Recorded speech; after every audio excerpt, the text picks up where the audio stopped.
Pernahkah kamu membayangkan hidup sepenuhnya bebas? Bebas dari aturan moral absolut, bebas dari larangan ilahi, bebas dari surga dan neraka. Seolah dunia ini hanyalah panggung tanpa sutradara, dan kamu adalah aktor sekaligus penulis naskahmu sendiri. Inilah yang kita sebut kebebasan tanpa Tuhan. Tapi jangan buru-buru berpikir ini tentang menjadi ateis atau beragama. Ini lebih dalam dari itu. Ini tentang pertanyaan eksistensial yang paling dasar. Jika tidak ada rencana ilahi, lalu untuk apa kamu bangun pagi dan terus hidup? Kalau hidup ini tidak digariskan oleh siapapun, lalu apa maknanya? Dalam sejarah manusia, konsep Tuhan sering menjadi jangkar makna. Tuhan memberi arah, memberi tujuan, memberi rasa bahwa penderitaan ada artinya. Tapi ketika seseorang mulai meragukan itu, entah karena pengalaman, ilmu pengetahuan, atau sekadar rasa hampa, maka satu hal tak terelakkan. Kamu sekarang memegang kendali atas makna itu sendiri. Bukan lagi soal mengikuti, tapi mencipta. Tapi pertanyaannya, apakah kamu siap untuk menciptakan makna hidupmu sendiri? Dari nol, tanpa cetak biru ilahi? Disinilah letak tantangan sesungguhnya. Banyak orang mengira bahwa tanpa Tuhan, hidup jadi bebas. Bebas untuk melakukan apa saja. Tapi di balik kebebasan itu, ada kehampaan yang mengintai. Seperti berdiri di tepi jurang tanpa tahu apakah kamu akan terbang atau jatuh. Makna tidak lagi datang dari luar, tapi harus digali dari dalam. Dan menggali ke dalam diri sendiri, seringkali lebih sulit daripada mematuhi hukum moral dari luar.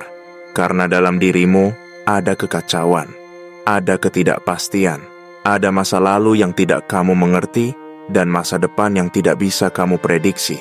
Maka wajar jika banyak orang yang akhirnya merasa tersesat. Dalam dunia tanpa Tuhan, tanggung jawab eksistensial ada sepenuhnya di tanganmu. Dan itu menakutkan. Sampai di titik ini, mungkin kamu merasa pembahasan ini berat, atau bahkan bikin merinding karena menyentuh sesuatu yang sering kita hindari, kekosongan. Tapi justru disitulah pentingnya kita menyimak sampai akhir. Karena kita akan menyusuri bagaimana manusia sejak dulu berusaha mengisi kekosongan itu. Dari eksistensialisme Sartre sampai pencarian makna Viktor Frankl. Kita akan buka satu persatu lapisan gagasan yang bisa bantu kamu berdiri tegak di dunia tanpa Tuhan. Jadi, tolong banget, jangan skip, jangan berhenti di tengah.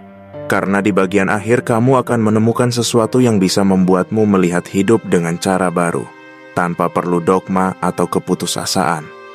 Dan kalau kamu merasa video ini membuka ruang pikir yang penting buatmu, yuk bantu support channel ini. Cukup dengan like, komentar, dan subscribe, supaya kita bisa terus bahas hal-hal yang jarang dibicarakan, tapi esensial kayak gini. Sekecil apapun dukunganmu, itu berarti banget. Nah, mari kita masuk lebih dalam. Ketika Nietzsche berkata, Tuhan telah mati, dia tidak sedang merayakan kebebasan. Justru sebaliknya, itu adalah pekabaran duka. Sebab dengan kematian Tuhan, manusia kehilangan kompas moral absolutnya. Dunia tidak lagi punya pusat gravitasi.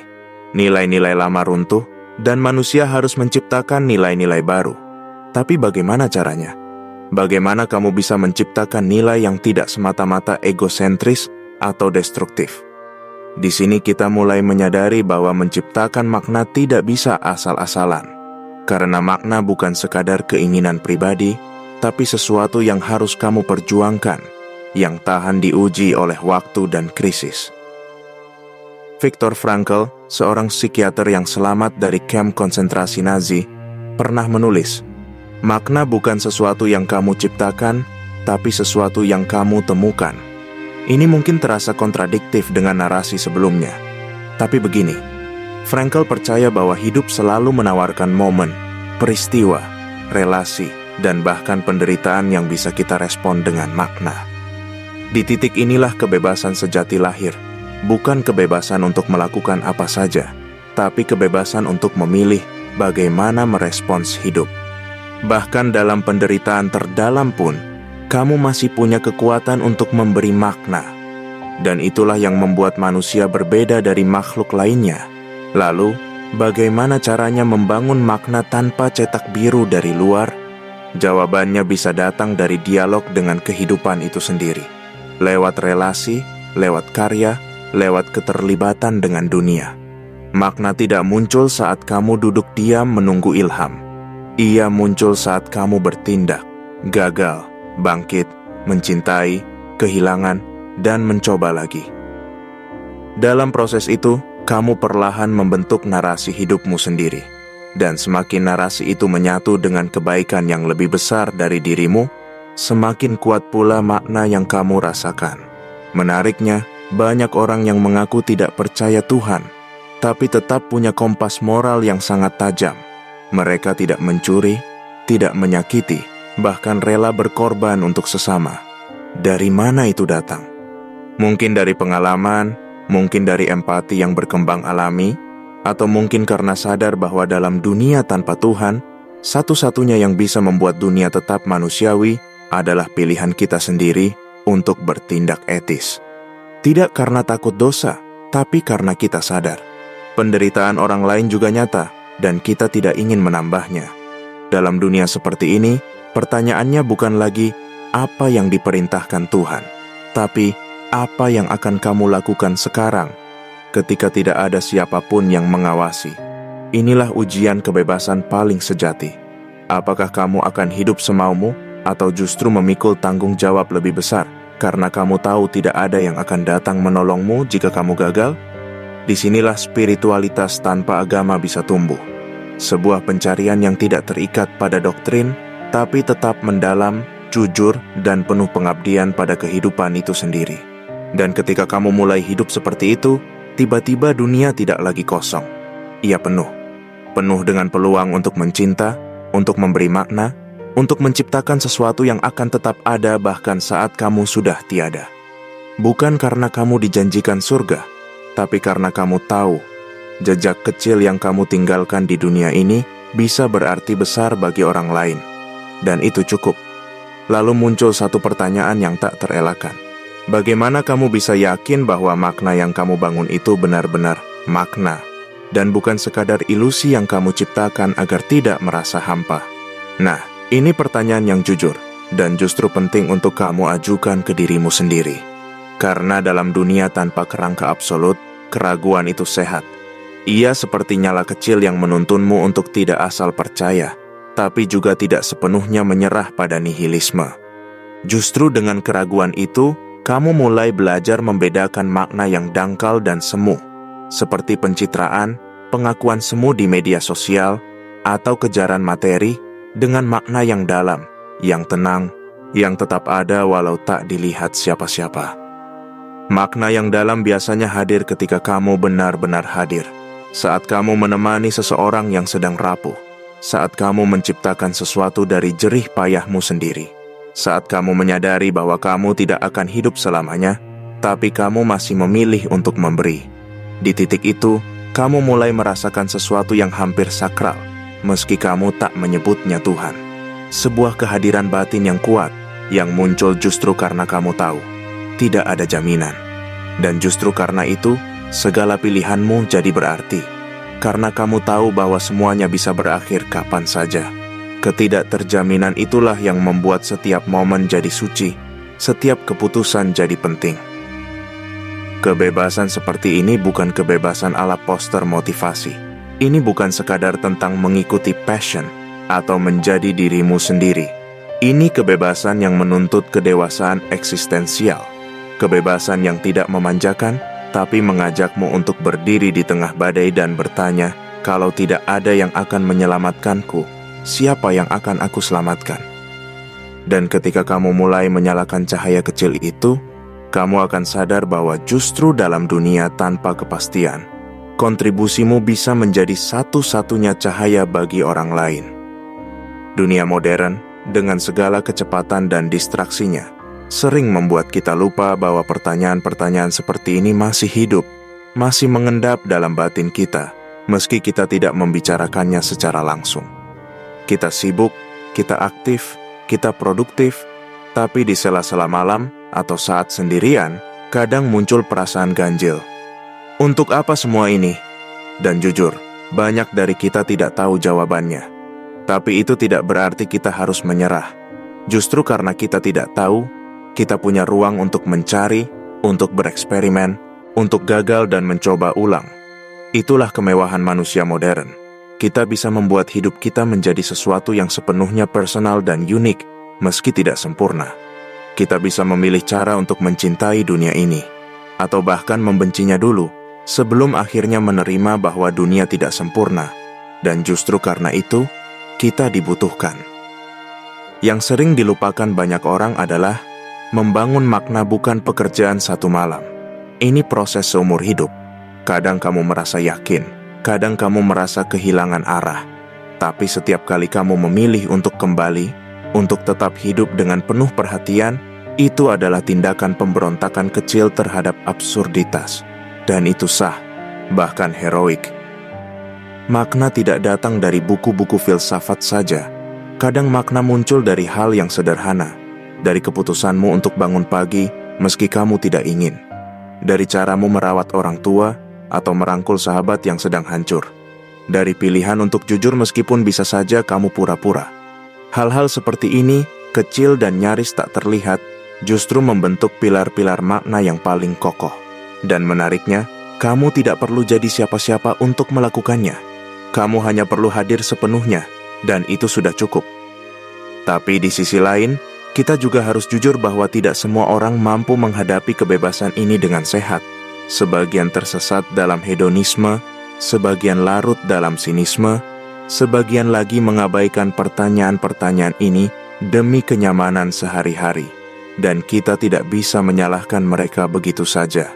Karena menghadapi dunia tanpa Tuhan itu seperti belajar berenang di laut lepas tanpa pelampung. Maka disinilah pentingnya komunitas, percakapan dan kejujuran antar sesama. Kita butuh satu sama lain bukan untuk memberi jawaban pasti, tapi untuk terus bertanya bersama. Untuk saling mengingatkan bahwa meski kita bebas, kita tetap manusia.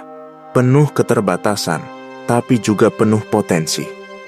Dan dari sini, kamu bisa mulai menyadari bahwa hidup bukanlah teka-teki yang harus dipecahkan, tapi sebuah karya yang harus diciptakan. Kamu bukan detektif yang mencari satu kebenaran tersembunyi, tapi seniman yang melukis makna lewat pilihan-pilihanmu setiap hari. Dan ya, karya itu tidak akan sempurna. Tapi justru dalam ketidaksempurnaan itu, kamu menjadi nyata. Kamu menjadi utuh. Kamu menjadi seseorang yang hidup bukan karena harus, tapi karena memilih untuk hidup, dengan segala kekacauan, luka, dan keindahan yang menyertainya. Dan disinilah mulai terasa, bahwa hidup tanpa Tuhan bukan berarti hidup tanpa arah, tapi hidup yang justru mengharuskan kita untuk memilih arah sendiri, dan bertanggung jawab atas pilihan itu. Ini bukan tentang semata-mata menjadi bebas, tapi tentang menjadi dewasa. Karena kebebasan yang sejati bukan soal melepaskan diri dari aturan, tapi tentang keberanian untuk menciptakan nilai-nilai yang tetap kamu pegang, bahkan ketika tidak ada yang memaksamu. Nilai-nilai yang kamu uji sendiri, kamu bangun sendiri, dan kamu pegang karena kamu benar-benar percaya, bukan karena kamu takut akan hukuman. Lucunya, dalam pencarian ini, banyak orang justru menemukan rasa spiritual yang lebih jujur. Bukan spiritualitas yang dikemas dalam ritual atau simbol-simbol formal, tapi spiritualitas sebagai pengalaman eksistensial. Saat kamu menyadari bahwa hidup ini rapuh, bahwa kamu bisa kehilangan siapapun dan apapun dalam sekejap, dan bahwa satu-satunya cara untuk memberi arti pada segalanya adalah dengan mencintai lebih dalam, memberi lebih ikhlas, dan hidup lebih hadir, maka kamu sedang mengalami spiritualitas, meski kamu tak menyebutnya demikian. Bahkan dalam sunyi dan kehampaan yang kamu rasakan saat dunia terasa absurd, disitulah kamu mulai berdialog dengan keberadaan itu sendiri. Dan kadang justru dalam kehampaan itulah, kamu bertemu dirimu yang paling otentik. Bukan versi dirimu yang dibentuk oleh sekolah, keluarga, atau masyarakat, tapi versi yang masih mentah, masih mencari, dan karena itu masih sangat manusiawi. Kehampaan, dalam konteks ini, bukan musuh. Ia seperti musim dingin yang membuat kita menanti musim semi. Ia bukan akhir, tapi ruang kosong yang siap diisi dengan sesuatu yang benar-benar kamu pilih. Dan perlahan, kamu akan sadar bahwa makna itu bukan sesuatu yang kamu simpan sendiri. Makna itu tumbuh saat kamu berbagi, saat kamu menceritakan apa yang kamu rasakan. Saat kamu mengulurkan tangan ke seseorang yang sedang mengalami kebingungan serupa. Karena pada akhirnya, kita semua ini sedang mengarungi sesuatu yang kita tidak sepenuhnya mengerti. Kita hanya punya satu sama lain. Dan lewat kebersamaan, lewat kejujuran antar manusia yang saling terbuka, makna yang awalnya samar bisa menjadi terang. Makna yang kamu bangun hari ini mungkin akan berubah esok. Dan itu bukan kegagalan, tapi bagian dari proses. Karena manusia bukan makhluk yang statis. Kita tumbuh, kita bergeser, kita terbentuk dari pengalaman. Maka jangan takut jika apa yang kamu anggap penting 5 tahun lalu kini terasa asing. Itu berarti kamu hidup, kamu bergerak, kamu mencari. Dan pencarian itu sendiri adalah bentuk makna yang paling jujur.